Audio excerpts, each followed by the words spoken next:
Were you an athlete, school teacher, or maybe worked in a corporate world? Our careers, they tend to be the way that we identify ourselves. Now, what happens when that identity is taken from you? We found ours in real estate. Now, let us help you find yours on the Free Agent Real Estate Investing Podcast, starting now.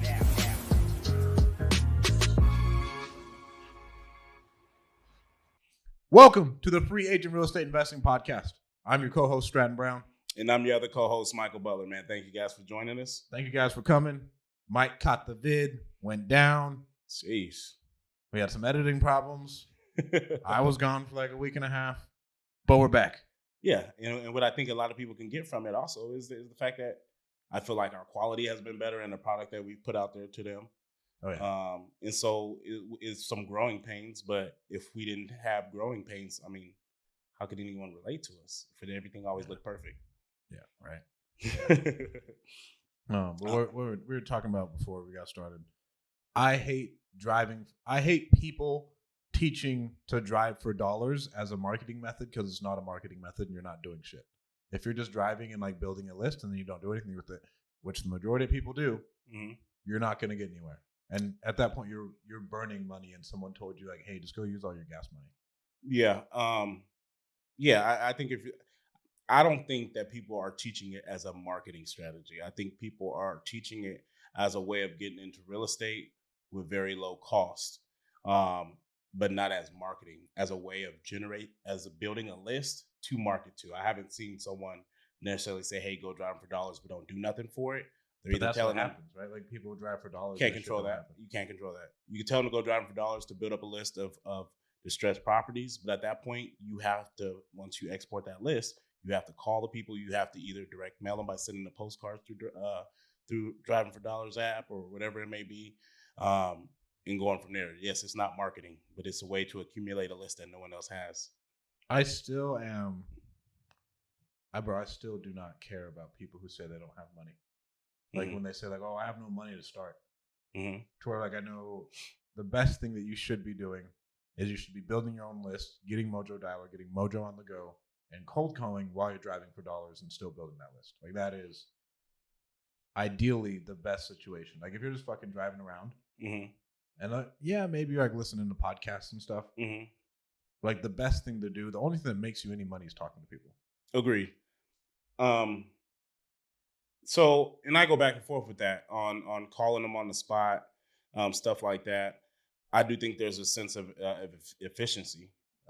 With Driving for Dollars, you do have to make sure that you get enough properties on there to call. You know what I mean? And so if you're sitting there spending all that time skip tracing at the house, cold calling them right there at the house, you're missing out on a chance of being able to go through so many neighborhoods and uploading so many properties onto your app at the same time. Like you use PropStream, bro. You skip trace it, do all that one thing at a time. I think it can be confusing and it leaves a lot of room for error when you ask people to do too much at once. Bro, this shit ain't rocket science. It's not, but to some it is.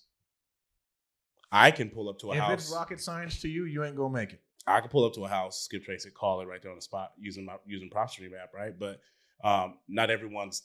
That's a shit ton of information for someone just getting started into it. You say skip tracing to some of these folks, and they're like, you know what I mean? So just the thought of just go look for property right now. When you're done looking for the property, uploading them all onto your app, hit me up. I'll tell you what the next step is. Now you're going to export it. You're going to put it into the system. Massive action all the way. Like massive action needs to happen. Yeah. If you're not taking massive action and talking to people and you're like, "Oh, well, I don't know, this is too much." Well, bro, you're going to get fucking burnt alive in business. Yeah. I mean, because I don't care. Oh, well, how big do you want to make it? It doesn't matter, bro. You're still competing. Like you're still competing for deals and like, yeah, like we collaborate and stuff. But if you're only doing this part-time, like, "Oh, I don't know, I don't care, blah, blah, blah," I'm going to eat you fucking alive and I'm going to feed my kids and I'm going to go buy another house. But I feel like it's easy to say that, like they say hindsight's 20/20 and stuff like that. Like I feel like it's easy to look back at it, you know what I mean? Or just look how we went at it. Not everyone's going to be that way. I think that's the beauty. It's a hyper competitive market. It is. You know what I'm saying? So it is. Not taking action immediately. So, and I've been listening to like all these tech podcasts, like I said. When we don't take action immediately, business is killing other businesses. All it is keeping the best margins. I don't care what you're doing. Like, you guys can make money together, but there's still competition. And you need to get to that deal as fast as possible. You need to get the money as fast as humanly possible, or someone else is going to get it. End of story. Yeah. End of story. Because guess what? Like, if I want to drive around, drive for dollars, and then they just like, oh, well, I'm going to build this list first. Well, I'm fucking calling all of them. Who wins? Who gets to the money first? Yeah, of course you got to call them. You got to make sure you actually market to the people on your driving for dollars list that you built up. And yes, ideally they should be calling them immediately. At the end of the day, if I went out and did driving for dollars, built a list, and didn't call that bitch for 2 weeks, I guarantee you I could still get a deal off of that list. You'll be okay. But I'm just getting started, like, right, I'm not, if I got overhead, you know what I mean? Obviously, ideally, I'd like to make as much as possible, as soon as possible, to make sure that my overhead and all that shit gets taken care of. You know, but if you're new into it, bro, you go close a deal. Maybe you are the last one to it, but the person just falls in love with you. You make $5,000 on that deal, bro. It done changed your life. I would much rather you make $50,000 and change your life. How much was your first deal? My first deal, what was it? Like $5,000. How'd you feel about it when you closed it? I think it was cool, but it was already spent. For sure. But how excited were you about that $5,000? Oh, it was cool, bro. I mean, so my first deal on my own was like $5,000, and then like I did deals with, I think my first deal with Alan. But we don't count that because that's different, like profit share in a way. Right, it's like a different. You know what I mean? But your first deal individually with your own company, $5,000. It was already spent, but it felt good because you were probably able to pay off a bunch of shit at once. Yeah, and like so. Like when we talked about like, bro, you need to negotiate harder and sell harder when you're dispoing and acquiring deals, because like those thousands of dollars really add up over time, right? 100%. So like I'm just thinking like, okay, grand scheme, we need to make as much money as possible now. We do have competition. Mm-hmm. I have 10 people on the phones for me right now. Like I just got a text like, hey, these people on the phone, this is the markets they're calling. Mm-hmm. If I'm doing that with 10 people, bro, I've probably cold called the Driving for Dollars list anyways. Mm-hmm. Right? So like we need to get to it now. Probably. It is that it's that competitive though, and like to not act in a sense of urgency. Yeah. You're doing yourself a disservice. I do believe that, you know, there's something to be said for building a list, driving for dollars. You said you probably reached them already. A lot of these homes probably don't even pop up on some of the lists that we're calling for, unless you just pull the whole county or the whole city, and you're calling the whole city. I have. You know what I mean? But I have the whole county. Yeah, okay. You could have called the wrong day. You know what I mean? Like it's something to be said. I'm not saying it's a bad marketing method, but if you're going to use it, it's not marketing.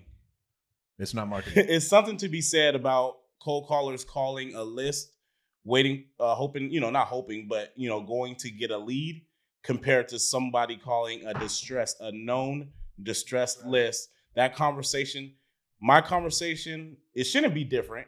But it is. No, it's different. When I'm calling the Driving for Dollars list compared to when I'm calling a high equity list, like I'm so much more intentional on that Driving for Dollars list at listening for BS, because they can tell me, oh, not interested on the equity list. We kind of knew that was going to happen. You know what I mean? Because we're kind of casting a wide net. On the Driving for Dollars list, they tell me they're not interested. I'm going to probably dig a little bit more because I know your shit's fucked up. So there should be some type of interest. I mean, it should give you some type. It's like calling pre-foreclosure. Like, right? I'm not saying it's not a good niche list. Like, my head goes to a completely different place of efficiency and like fucking. Because you've grown to that level. You did. Yeah, and I mean, there's no fucking debate about that. You did. You grew to that level. I'm just trying to think of like when it switched. You'll know when you know. You know when people's like, oh, how do you know when you need to hire your cold caller? How do you know when you need to get an acquisitions manager? Well, we can't tell you that. I mean, with a cold caller, the answer is now. We didn't say that a few years ago. You get what I'm saying? Like, shit's different. You grow bro, and you learn. Getting, bro. Like, I just didn't make any money, and I kept putting it back into marketing. Like, I was like, well, I need to multiply my efforts.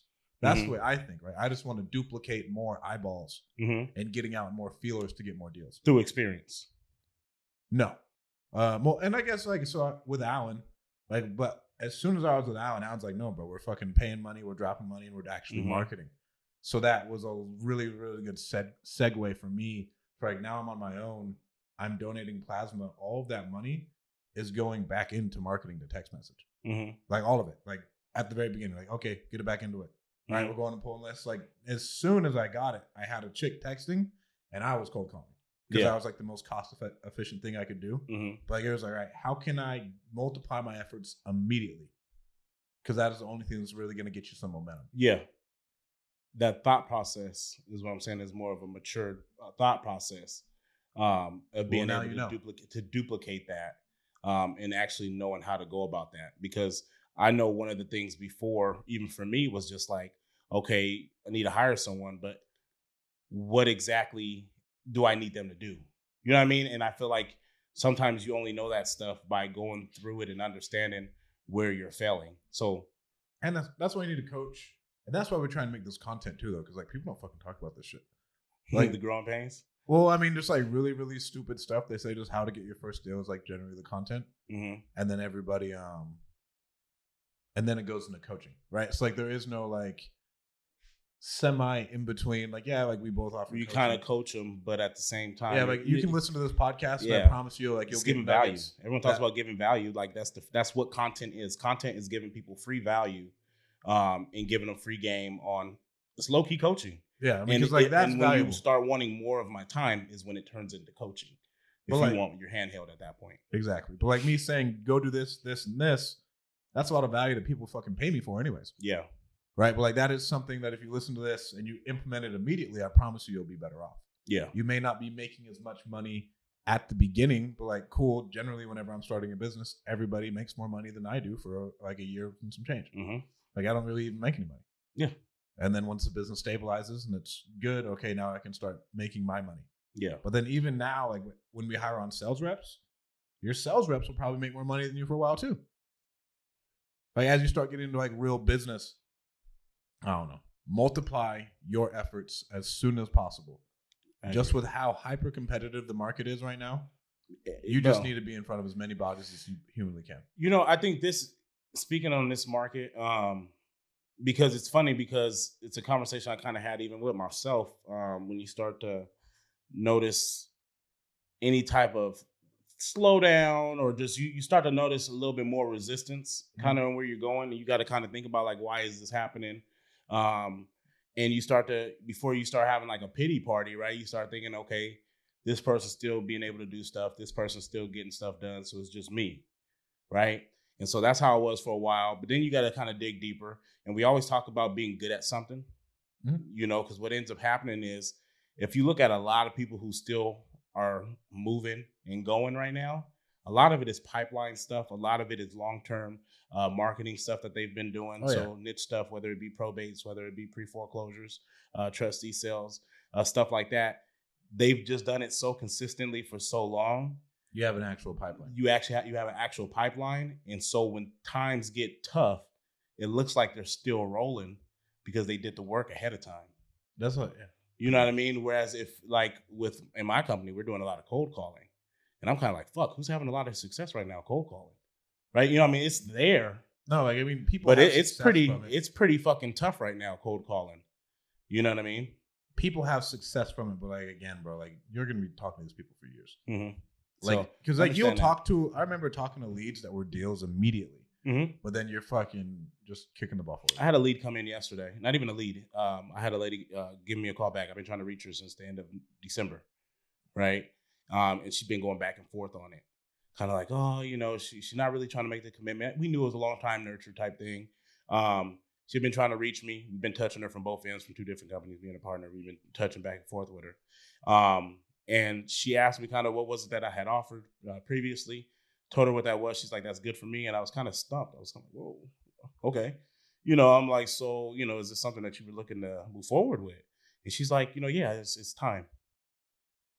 And so instead of jumping on that, I was just like, you know, I'm kind of confused. I was like, you know, you mind me asking, you know, what's changed in between last time I spoke to you and now? Because previously when we talk about this, I met with a lot of resistance or just a lot of reasons to why you're not ready to move forward. Instead of just like, okay, cool, let's, you know, I just kind of asked her that question. And she's just like, there was an event that happened in her life. And she's like, I feel like a lot of things are just kind of up in the air and just a lot kind of going on. A lot of things that just aren't settled that I'm ready to settle. And she's like, and I've been trying to get a hold of you. I've been pushing people off. You know what I mean? She's like, my son asked me, hey, mom, you've been saying you want to do this, this, and this. Like, you need to, do this. And she's like, I already know who I'm going to sell it to. She was like, I just got to find him. He's like, what you mean you just got to find him? She's like, well, you just go handle that. I'm going to handle this. You know what I mean? That's what she told him. You know what I mean? But like, she wouldn't sell it to no one but me because I've spoke to her for so long that, it really came down to a relationship. Bro, that's really what like pays off. But that was we've been talking to this lady for like about a year and a half, maybe almost 2 years. And that's what it's. So people that are doing deals right now, a lot of it is long-term pipeline type stuff that's closing. So don't get discouraged if you're cold calling out there and you're not seeing instant success or, whatever it may be, because I'm going to say it from my point of view. It is tough right now. It is tough right now if you're just getting going, but just keep going because it's going to be tougher for someone else later on down the road. And it's going to look like you're doing so great, but it's going to be because you've built that pipeline. The people get going, stop. Because we even tell like clients, bro, like it's gonna take you 90 to 180 days to like close one of these. Yeah. Like, because we're cold calling and verifying, but it's not cold calling. It's cold calling, bro. It's yeah. We're just super hot leads. Yeah. Like, we're prospecting. We're prospecting, generate you leads, and then we can help you build other systems to like build it out better. But like, bro, like you got 90 to 180 days. Yeah. This is what I say. Like, if you can get it done sooner, awesome. Like, I'm not gonna set bad expectations. Yeah. But I mean, cold calling, I'd say, has a really long turnover time. Direct mail has a really long. Well, direct mail to get a return has a long turnover time, but when the leads come in, they're hotter. They're typically hot. Right, yeah. They're hotter. It may be a while for you to hear from them. They're like, yeah, I had your postcard. It was sitting right here. I've had it sitting on my refrigerator. Posted on my refrigerator. It stood out to me a little bit. You know what I mean? And now's the time. You're like, oh shit! All right. Well, what's the time? Let's go. You know what I mean? And then PPC. We're starting at PPC this week. Okay. That'll be I think that'd be good because it's right now money. Because I think you need to have a mix. Yeah. I think you need to have a mix. And it gets tough too because we were dabbling with something else too, and so it's one of those things where sometimes they're courses.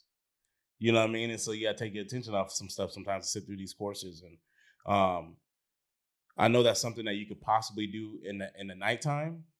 But the problem is, one of them that I'm doing, I got to communicate with people.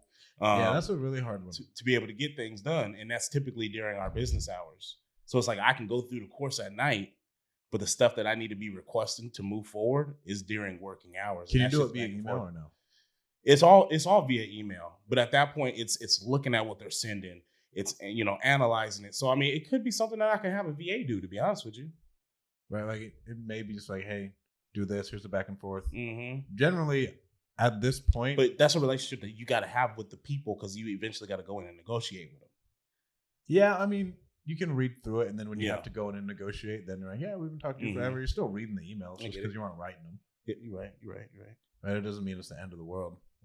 I should have paid a lot more attention in college. I've been thinking about this for a while. Yeah. As far as writing goes. Okay. I think writing is the second best skill. Like being able, like truly communicate your words through writing, copywriting, blogs, and like get your point across and get someone to take action. Yeah. I mean, that's sales too. Right, that's sales. Yeah, to where I was like, bro, college is stupid. That shit's stupid. I mean, like I wasn't taking copywriting classes, but like I was a communications major and like we had to write a bunch of papers. I wish I would have taken seriously like of truly getting like a point across, proving it, calling like moving call to actions and stuff like that. Being very really intentional with the writing. Because like I can be the smart. This is a quote that a lot of people use. I can be the smartest person ever, but if I can't relay how smart I am to other people, it doesn't fucking matter. Bro, that's 100%. That's I struggle with that big time, and it's frustrating because you're just like, how do you not get it? Like, right? Yeah. And I've been listening to like a bunch, like I said, like This Week in Startups. I love the All In podcast, and then My First Million. You like My First Million too. Okay.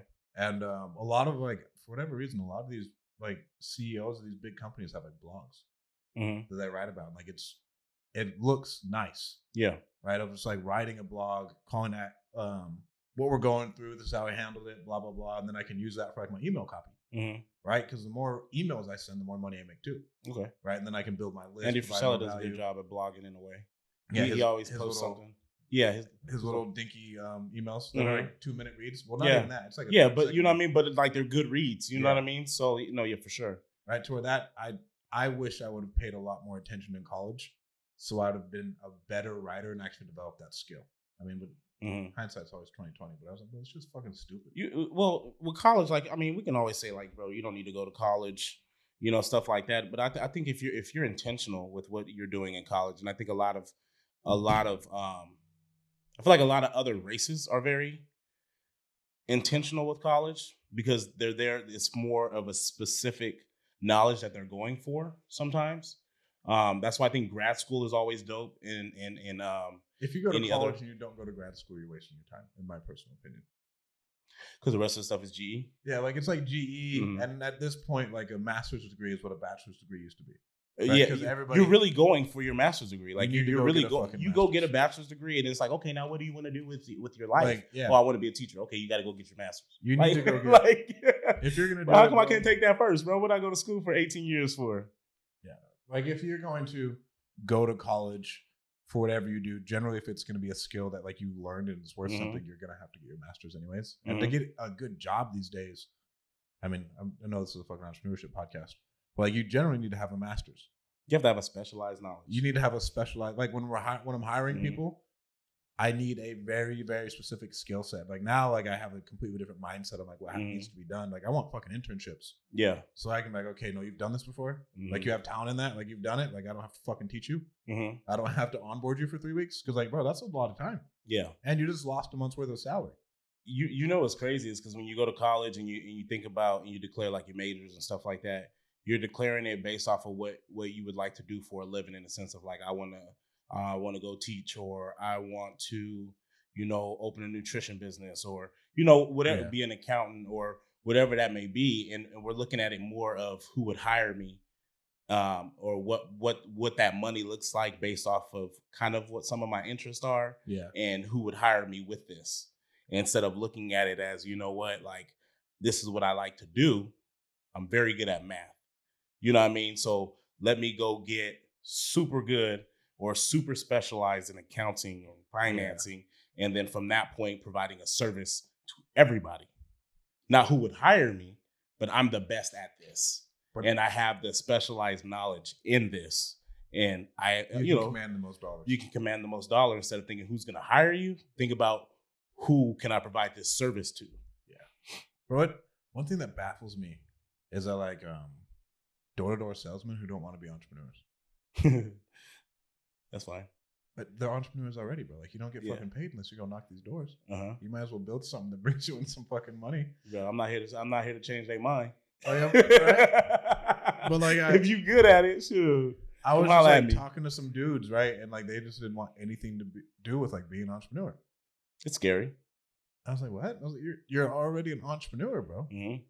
Just go out and do the same shit. Yeah. Make more money. Like it doesn't make any sense to me. I guess there's more stuff on the back end that you like need to know. That they don't know about. And for them, it's just, this is a routine that they're used to. They make good money doing it, not realizing how much money they're making somebody else.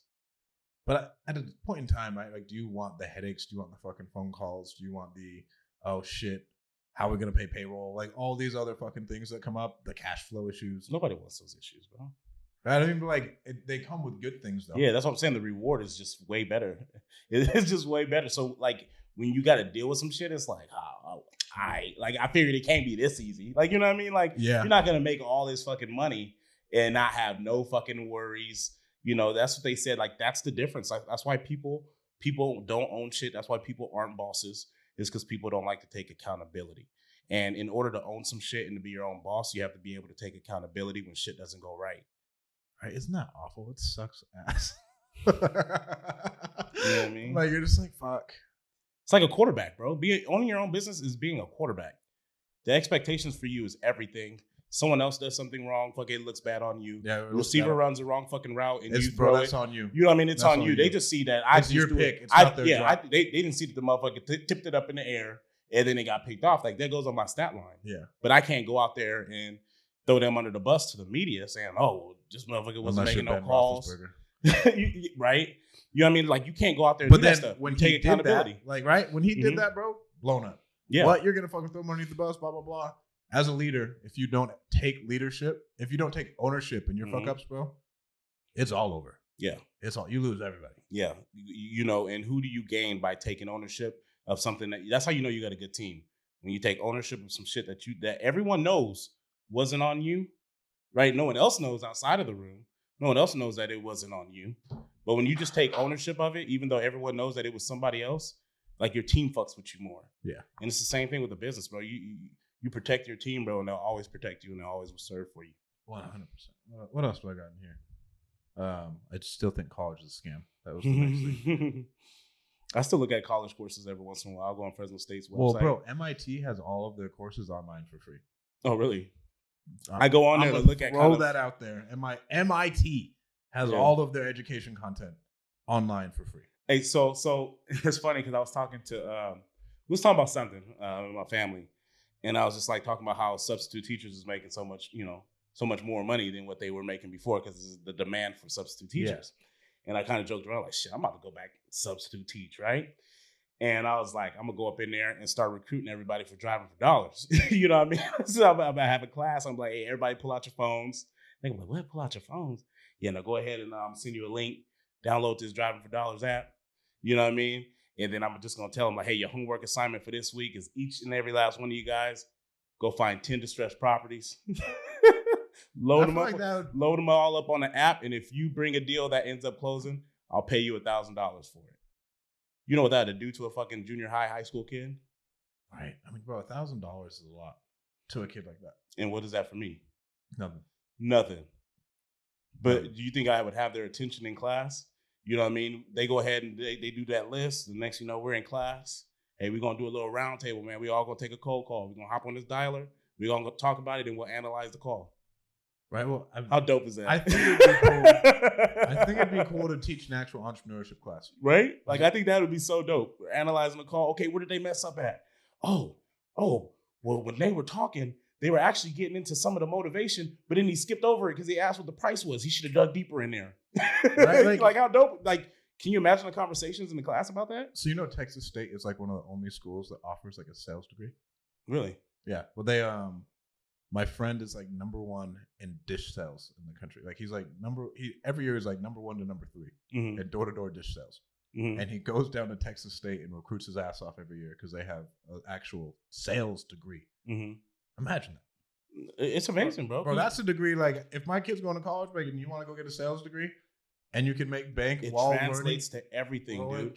I would pay for that. That's college I'm behind. Having someone go in there and like kids learning about different I forgot the name for it, but your aggressive sellers, your people who are more analytical, urgency, like all those things. Can you imagine kids learning that shit at a young age? And they're definitely ready to do that at a junior high level. Yeah, because kids are really good at communicating, to be honest with you, sometimes.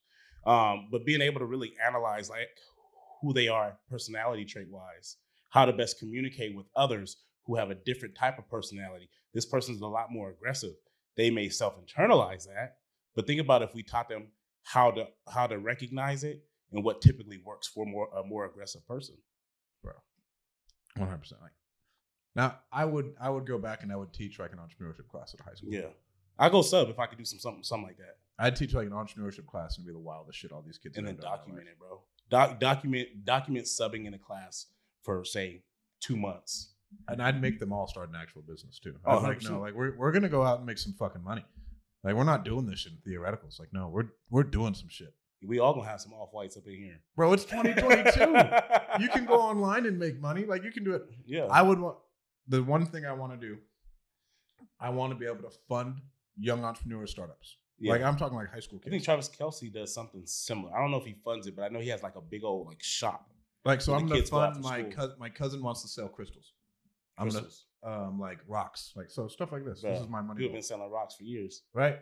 But like she wants to do it on Etsy. Yeah, she has an entire business plan, and I brought her to my mastermind. This will be a good segue.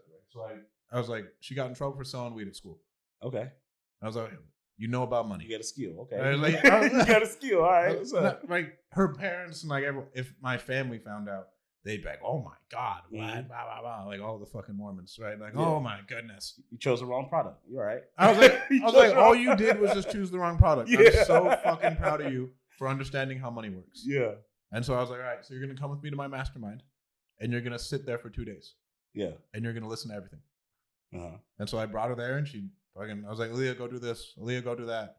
Aaliyah, what was your biggest takeaway? All right, here's your notes. And then the day before that, we had to go like get some stuff for the mastermind. She listened to me on a podcast that had to go on. And we sat up and we like, came up with a business plan for her. I was all right, dude. She was like, well, I'm working at Little Caesars and I make like $500 a month. I was like, fuck that. She makes like $10 an hour. I was like, you need to quit that job right now. Yeah. I was like, we're not doing that shit. Like, and she was only making $500 selling weed. That's what made me really mad. I was like, you're gonna fucking do so you're gonna do some shit. I was like, you're gonna How you gonna be the small fish? I was like, bro, if you're gonna do some shit, like let's fucking do something. Yeah. But so now, like, okay, we're gonna have her help her start a rock business. My mom helped her like create her whole like logo and everything else. And then I'm gonna fund it. Okay. And then I'm gonna show, and I think she's gonna get into crypto because she was listening about crypto at the mastermind. All of that shit. That was that's a legitimate passion project to me. Like, oh, okay, I can help her, and she's gonna make more money than she's ever imagined. To where, like, if I had how old is she? She is 16. Wow.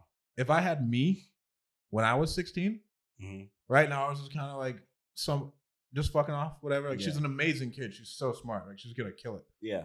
But if I can help her do that, bro, like 2 years. Okay, so she starts entrepreneurship this year. This is my 4th year in entrepreneurship.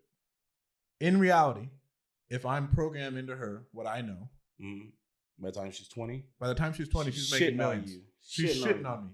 Yeah, like that's something I'm passionate about. Like, so how can we go in and like help kids start businesses, teach them all the skills they need?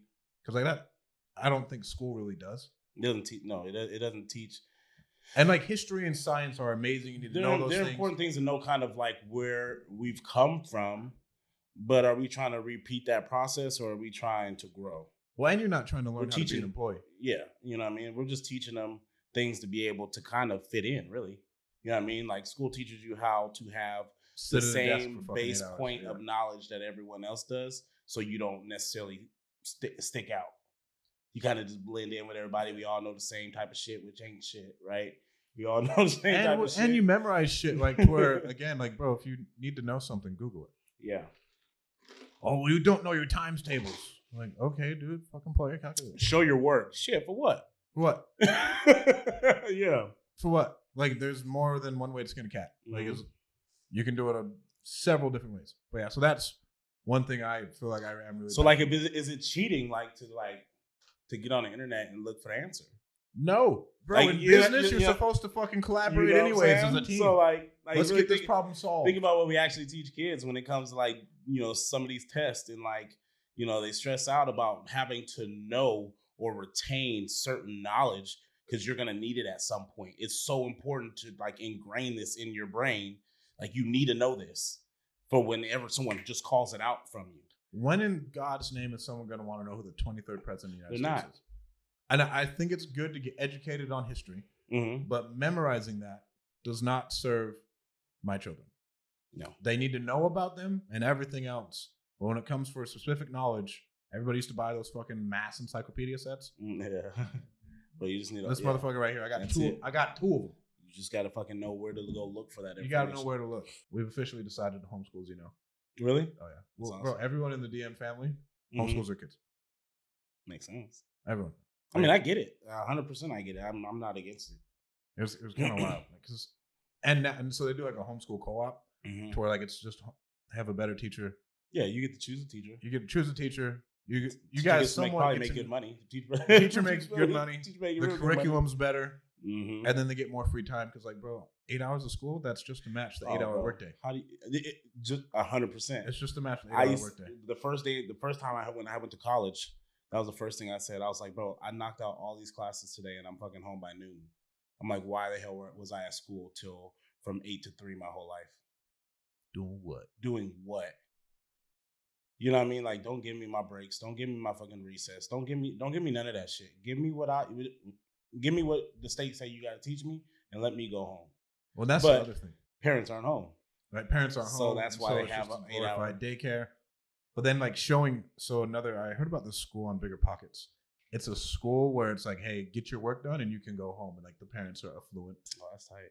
Right. And so like they show the kids like, no, like efficiency is key. Like get the shit done, get it done right. As soon as you're done, bro, you can go. That's life. Yeah. Like sitting at a desk all day is not life. Like, and just like being there to be there. Even when you're working at a job, like if someone has a like project and they like get it done and they get it done early and we make more money, well, we're gonna pay them more money. Yep. And you can go early, bro. Yeah. Good job. You did what we asked you to do. You did what we asked you to do. You've completed the requirements that we've asked from you. So what are 3 skill sets you think that will make you a millionaire? 3 skill sets that I believe will make me a millionaire. Efficiency, being able to, I'm gonna say teach, being able to knowing how to delegate and when to delegate, and being able to make a fast decision.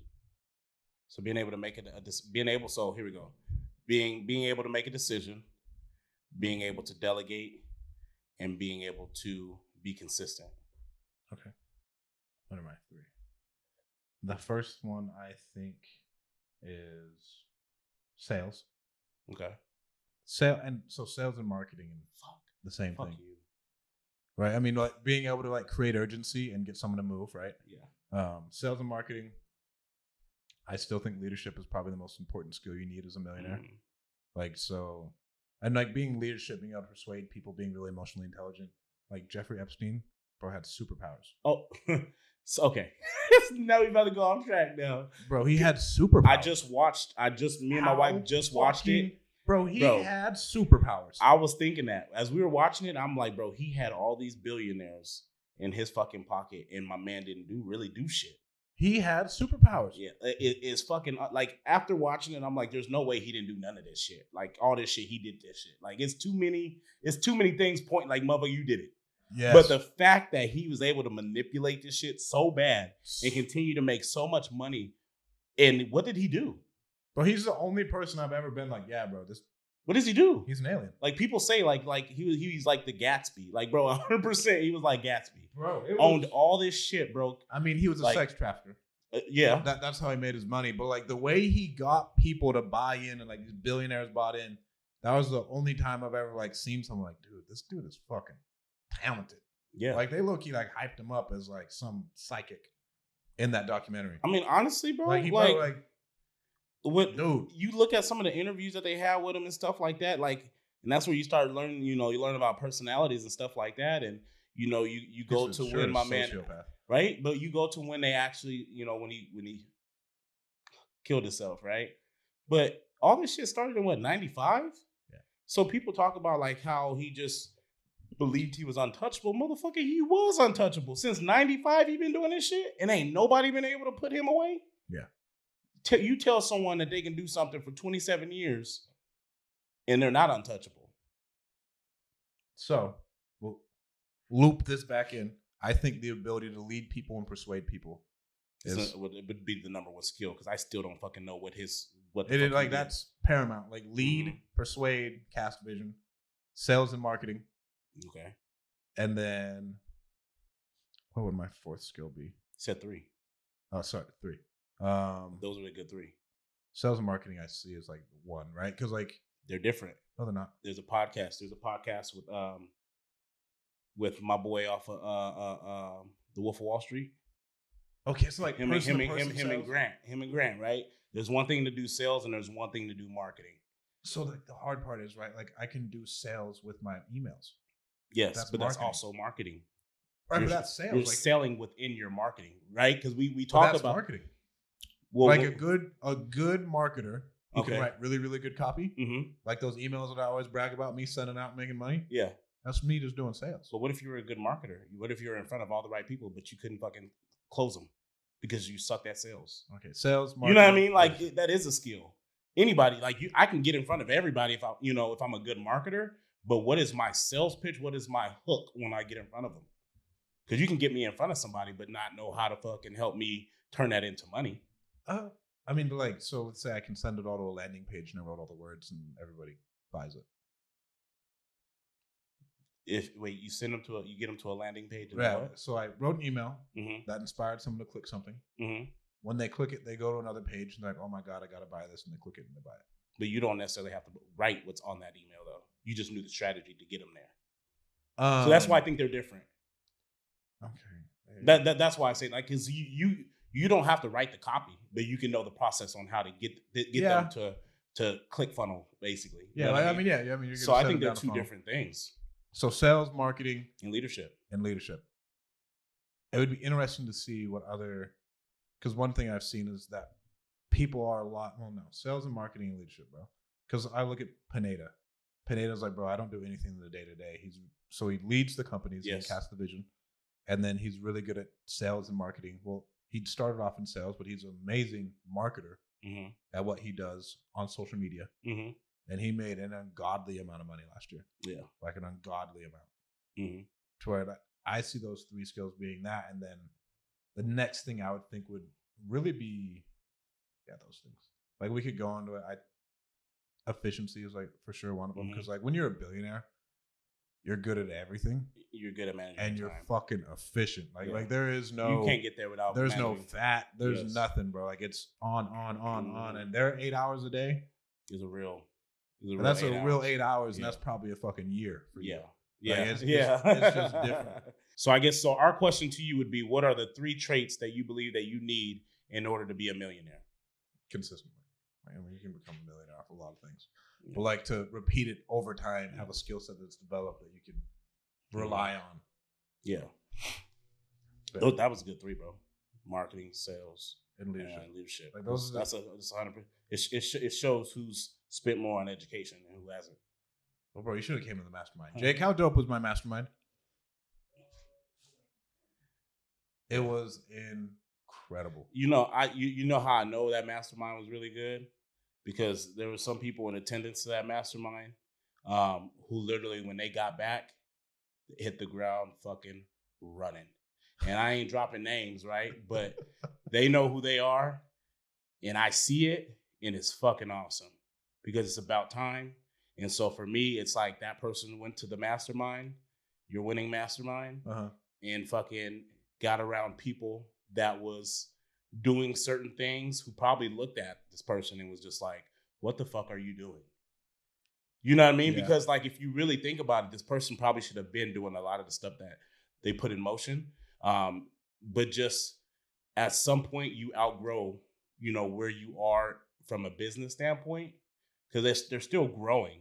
But I think as a brand, you kind of outgrow the people that are around you. Bro, and you have to surround yourself with people that are bigger than you. And to be honest with you, this person definitely needed that, because what they're doing right now is fucking awesome. And I'm super excited to see how that turns out. I'd be interested to find out who this is. Yeah. And then I'm officially in the DM family. Okay. But that's again greatest. So I only did one-on-one stuff with DM last year. Okay. Now I'm officially in the DM family. That is probably my best business achievement so far. Yeah. Like that's how that was like a goal that I was like pushing towards. Mm-hmm. And then I got in there, bro, and I am a fucking minnow. Like it's wild. Like it was. It was the most uncomfortable I've been in like a business setting. Wow. Like the dudes in there, like the way they talk about. I could imagine though. Because I know some of the people that, not personally, but like I know, some of the people that are there in that space, and just knowing you, obviously, the relationship that we have. I'm like, bro, like he probably feels so uncomfortable in there right now. Bro, like I was like, dude, Mark, you making a mistake, bro? Why am I here? I was like, yeah, he's probably thinking like, how the fuck I get in here? Like you just letting anybody in here, Mark? Dudes were really throwing down, but like it was like a really, really big push. Like, oh my God, Strat, like you gotta do something. Like we gotta do something bigger. We gotta do something a lot bigger. It's low key funny, bro, because like I could imagine like the level that some of these dudes is at, bro. Like you're like, oh, and I'm the youngest one in there. I made 7 figures. Yeah, I was in which business, right? I don't give a fuck, bro. Like, and it was inspiring to be in the room, like, and a bunch of dope ass guys, but then humbling as fuck. Mm-hmm. I'm just like, oh boy, shit can get expensive, but I think the cool part is when you're in the rooms like that. It's just being able to hear that, you know what, bro, this may cost you $45,000, like, this is what you're getting, and this is what I know you're going to get. Like, there's something to be said to being able to take quote unquote risk when you're in a room with people like that, because it's really not a risk. They're telling you, bro, you drop this on this, and this is what you're gonna get. Oh, and it's a blueprint, and like with the affiliate opportunities I have in the DM family, it pays for itself alone. Yep. Right, but it's I encourage everybody to join a mastermind that pushes them. Even bro, at the winning mastermind, that was the smallest one there. Yeah, like by far. That means you did a good job for it. It wasn't something for you. No, like you know what I mean. You didn't put on an event to like be the guy at the event. Like, you know what I mean? You put it on as if like, I want to grow. So I'm bringing people that challenge where I am. Yeah. For you. Like, you know what I mean? So I guess you could kind of say it's for you, because these are people that I would want to be around to help me grow. And I'm giving you an invite to be there. Well, I wanted hitters, right? So I brought Los. Los charges $30,000 an hour, and he stayed for 2 days. So if I was going to pay him for 2 days, that would have cost me a lot of money. Yeah. Right? I mean, that's a lot of money. So he did it like a community service. Yeah, I mean, he came in and I know he made money there, right? Like, yeah, for sure, different opportunities, for sure. But like the amount of value that he brought to that room, bro. And okay, last thing, Jake, the group that Los was going in on like they were making a presentation, and then everybody starts like going in on him. It was probably the best part of the mastermind. Going in on them? Yeah, because like they were like made their presentation, they finished, and then after that, everybody started asking questions, and then everybody like started like poking holes in their business. Good though, but that's kind of like, but like this is their first mastermind. That sucks, bro. That like it it's sucks. like it sucks, but it's they weren't expecting it, so like I felt bad. Yes, but like it was. I bet it'll add $5 million to their bottom line. I promise you. Because they didn't just poke holes and not tell them like, this is probably what you should look into. Like, you know what I mean? No, like, bro, they're like, do this, and this. Yeah, so that's what I'm saying. Like that's just having a dope ass friend. Like, bro, I fuck with what you're doing, bro, but like this shit's off. Bro, and the best part was like there was no ego in that room. Yeah, that's awesome. Everybody was super humble, taking feedback to where like generally, right, dudes are want to throw their dicks out. And like the group at the beginning, like they didn't want to take the feedback. And then all of the people in the room like, no, you're gonna take this fucking feedback. Yeah. Like, nah, bro. Like, they know what they're talking about. They know what they're doing. Everybody is in. When you're at a mastermind, generally everybody is there because they care. Yeah. Right. And if you're up there talking and they like poke holes, like, no, bro, I've been through this. I've been there. I know this hiccup. We're gonna do this and this, and it was amazing to see there like that growth right there. Yeah. That was my favorite part of it.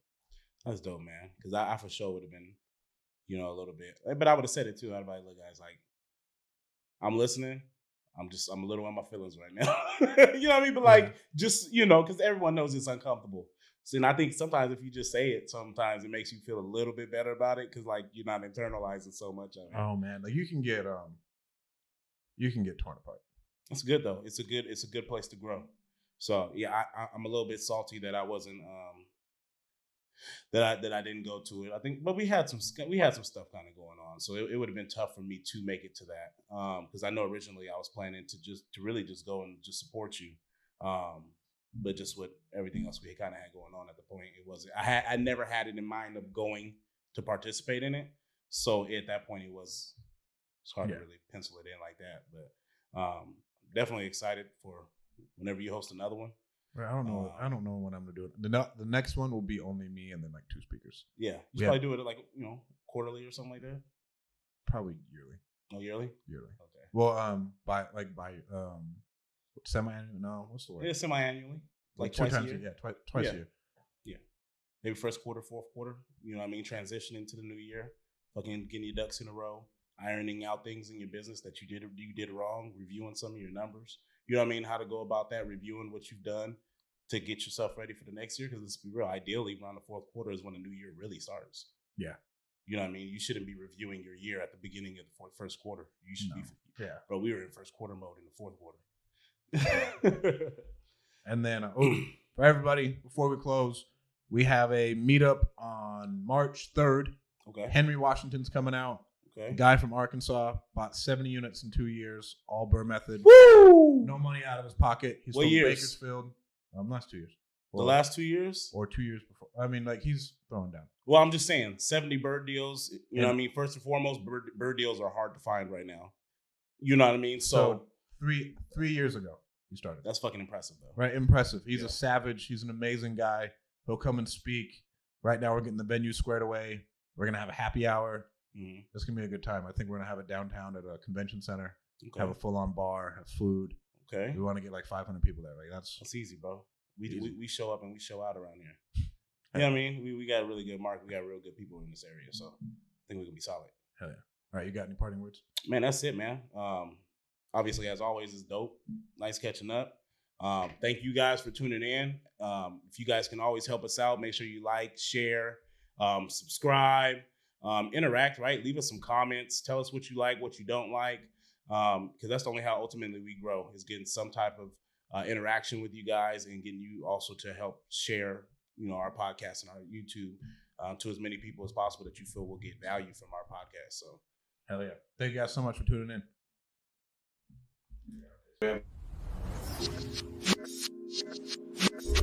Thank you for tuning in to the Free Agent Real Estate Investing Podcast. Don't forget to give us a 5-star review. If you would like to stay in touch with Stratton and myself, follow us on Instagram. And please be sure to subscribe to our Free Agent REI Podcast YouTube channel and give us a thumbs up.